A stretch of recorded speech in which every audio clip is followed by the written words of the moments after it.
In the early 2000s, Los Angeles felt unreal, like a place where bad things happened somewhere else to someone else. The sun was always out. The streets were wide. Palm trees lined the roads like decorations. Music was everywhere, from cars, from open windows, from cheap headphones that broke every few months. Girls wore low rise jeans and tiny tops. Lip gloss was shiny and sticky. Everyone wanted to look older than they were. Phones weren't smart yet. They were loud, chunky, and proud of it. Nokia bricks you could drop on concrete and still use. Motorola flip phones that made you feel important when you closed them after a call. If someone had an iPod, it meant they had money, or connections, or both.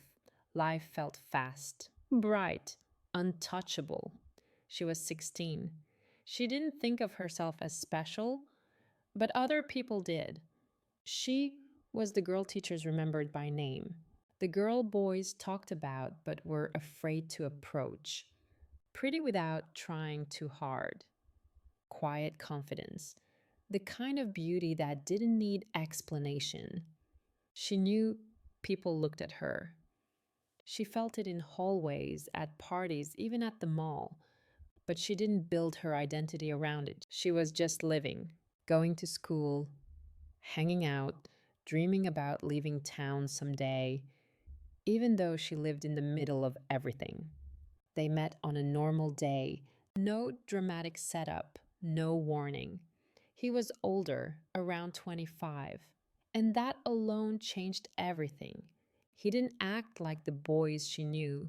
He didn't try to impress her. He didn't rush his words. He looked comfortable in his skin.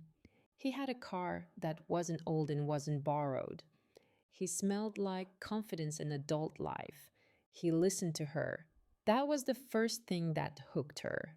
He told her she was different, that she wasn't like girls her age, that she was smart, mature, real. He said he felt calm with her, that being around her made him forget stress, forget noise. When you're 16, those words don't sound dangerous. They sound flattering. They sound like love. And the worst part is this: at first, nothing felt wrong. He didn't pressure her, he didn't scare her. He was gentle, patient, almost careful. He bought her things she never asked for: clothes, shoes, small gifts that felt huge to her. He'd smile and say, "I saw this and thought of you." He treated her like she mattered. He talked about the future in a vague but confident way. Not details, just feelings. Everything will be okay. I'll take care of you. You don't need to worry. And she believed him. Because when someone older tells you that, someone who seems to have life figured out, it feels safe. It feels like being chosen, like stepping into a world where someone else is finally in control. School started to feel unimportant. Homework became background noise. Her real life happened at night, driving through the city, music low, windows open, Los Angeles glowing like it was made just for them. They never talked about her age. They never talked about consequences. They lived in the moment because the moment felt perfect. Then one day, the moment cracked. She found out she was pregnant on a quiet afternoon. No dramatic music, no panic attack, just a test, 2 lines, and a feeling that didn't have a name yet. At first, she felt numb. She sat there thinking one thing over and over: he'll know what to do, because he always seemed to. She told him honestly, calmly, no tears, no accusations, just the truth. He went silent. Not for long, just long enough for her to notice, long enough for her stomach to drop. Then he said, "I need time to think." That night, he left. The next day, no call. The day after that, nothing. Her messages stayed unanswered. Then the number stopped working. At first, she made excuses for him. He was busy, he was scared, he needed space. That's what adults do, right? Then reality set in. He wasn't coming back. He didn't say goodbye. He didn't explain. He didn't deny the baby. He simply disappeared, like he had never existed. She was 16, pregnant, alone. Los Angeles didn't change for her. The sun still shined, people still laughed, cars still passed by. The city didn't care. Her parents found out later. There were tears, shock, long, painful conversations. But there was no rejection, no turning away. They stayed, they supported her. They told her she wasn't ruined, she wasn't alone. She decided to keep the baby, not because she was brave, not because she was trying to prove something, but because she refused to disappear the way he did. At that time, she thought this was the hardest part of her life. She had no idea what was waiting for her 20 years later. She built a life the only way she knew how, slowly, carefully, without expecting miracles. The first years were hard in a way people don't like to hear about. No movie moments, no inspirational speeches, just exhaustion, crying babies, cheap coffee, bills, fear, learning how to be an adult before she ever got the chance to be a kid. Her parents helped, not perfectly, but honestly, babysitting when they could. Quiet support without turning her into a family shame story. They didn't pretend everything was fine, but they didn't abandon her either. She didn't talk about his father much. Not because she was protecting some secret, but because there was nothing to explain.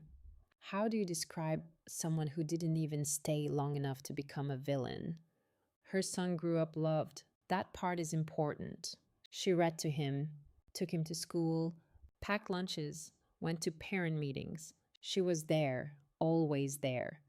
People told her she was strong, that she did an amazing job, that her son was lucky to have her. She believed them most of the time. Los Angeles changed around them. Phones got smaller, then smarter. Music stopped being physical. Everyone stared at screens. The city became louder, faster, more tired.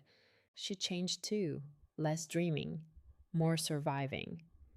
Her son grew up, and somewhere between his late teens and early 20s, something shifted.